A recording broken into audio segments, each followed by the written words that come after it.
अब हमारे साथ होंगी डॉक्टर दीक्षा तिवारी, डायरेक्टर हैं, आईवीएफ स्पेशलिस्ट हैं और new hope fertility IVF and research centre से हैं। दीक्षा तिवारी जी का जोरदार तालियों से स्वागत करेंगे। डॉक्टर दीक्षा तिवारी जी हमारे साथ मंच पर चर्चा में होंगी। सबसे पहला सवाल मेरा दीक्षा जी आपसे रहेगा कि इस फील्ड में आप कब से काम कर रही हैं और ये आपने अपनी प्रोफेशन के तौर पर इसको चुना, तो इसके पीछे की प्रेरणा आपको कहाँ से मिली? सबसे पहले तो मैं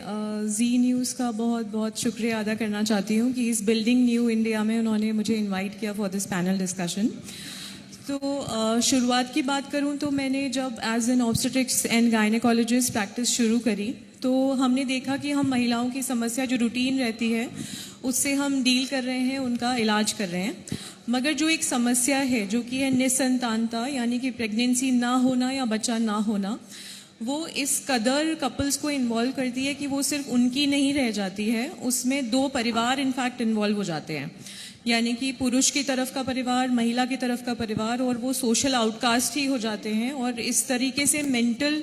कभी कभी डिप्रेशन में चले जाते हैं। तो मैंने ये फील किया कि ये एक्चुअली ऐसा फील्ड है, प्रेगनेंसी देना या बच्चा करना, जिसको फोकस होकर काम करना बहुत ज़रूरी है।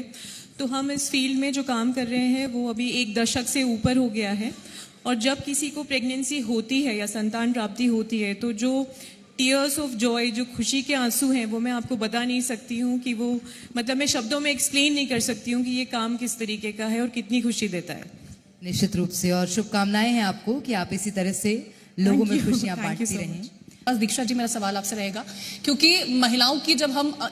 इनफर्टिलिटी की बात करते हैं तो चाहे वो शहरी क्षेत्र में रह रही हो या ग्रामीण में रह रही हो, आज के दौर में ये बहुत ज्यादा कॉमन हो गया। लेकिन कैसे पता चले उन महिलाओं को कि हमें इसका टेस्ट करवा लेना चाहिए? क्या वो सही वक्त रहता है कि आपको ये पता लगाने की जरूरत है कि आप इससे कहीं जूझने तो नहीं वाली हैं आगे आने वाले वक्त में? तो कैसे पता चलेगा?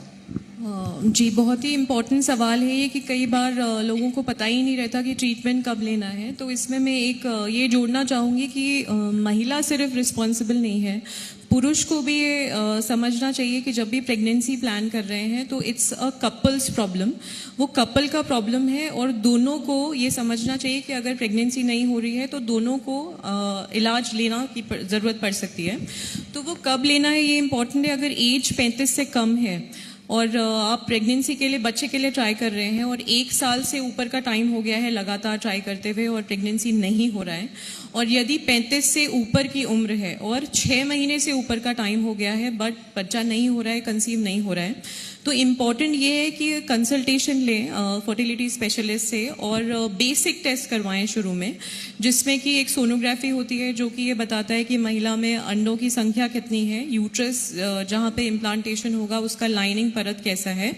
एक ट्यूबल पेटेंसी टेस्ट होता है जिसमें हम ये देखते हैं कि ट्यूब्स खुली हैं कि नहीं, और एक हस्बैंड यानी पुरुष का एक शुक्राणुओं का सिंपल जांच होता है। तो बेसिक अगर ये सिर्फ 3 जांचें करवाई जाएं तो हम ये एनालिसिस कर सकते हैं कि whether they need some kind of treatment और नॉट, कुछ समस्या है कि नहीं। तो ये सिर्फ करा के वो प्रेगनेंसी के लिए प्लान कर सकते हैं। ये महत्वपूर्ण है कि समय समय पर वैसे भी हम हेल्थ चेकअप कराते ही रहते हैं, और ये भी हमारे लिए बहुत ज़रूरी है कि हम इस चीज़ का भी चेकअप कराएं।